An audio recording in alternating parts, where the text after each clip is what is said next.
Sziasztok, kaptam egy új rajztáblát, szóval unboxingoljuk ki.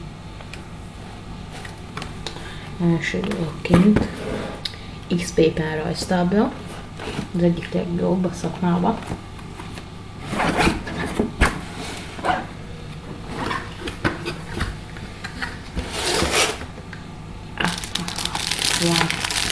Az egyik az, igen, ezzel kell a laptophoz hozzáköttetni, vagy PC-hez, akármihez.